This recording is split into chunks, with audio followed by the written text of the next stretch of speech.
ne veulent pas de ces États partenaires à qui le Bénin a fait appel dans certaines situations. Est-ce qu'on ne revient toujours pas au même problème de on ne veut pas de ceux-là, vous devez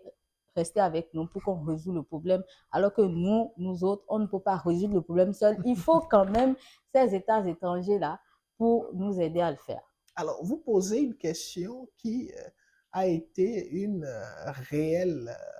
préoccupation lors des dernières tensions qui ont existé dans la sous-région.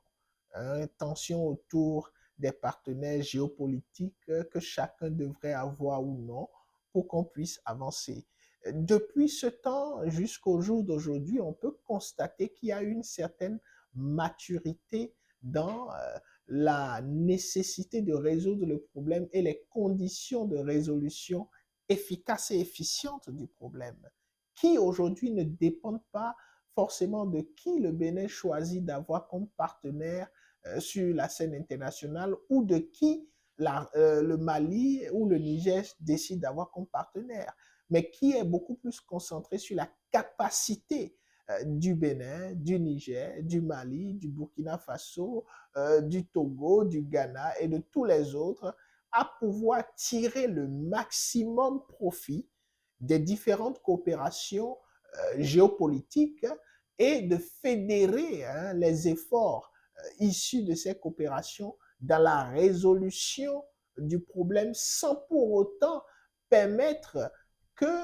ces coopérations dont on est en train de parler sur le plan géopolitique affectent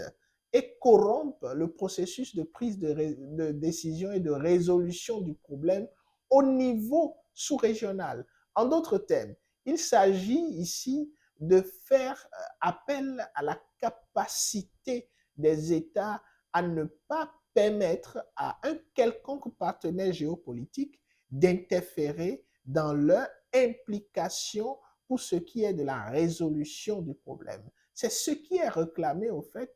dans le fond. Et c'est ce qui est souhaité, cet élan de souveraineté et cette indépendance vis-à-vis de ses partenaires géopolitiques. Cela vaut pour tous les acteurs de la scène internationale aujourd'hui parce que aujourd'hui, la capacité à pouvoir mobiliser les fonds et à mobiliser les soutiens, les apports techniques et à aussi mobiliser le renseignement, sans oublier le financement, compte beaucoup dans cette question de lutte contre le terrorisme et l'insécurité dans la sous-région. Donc, ce serait difficile pour les différents acteurs, que ce soit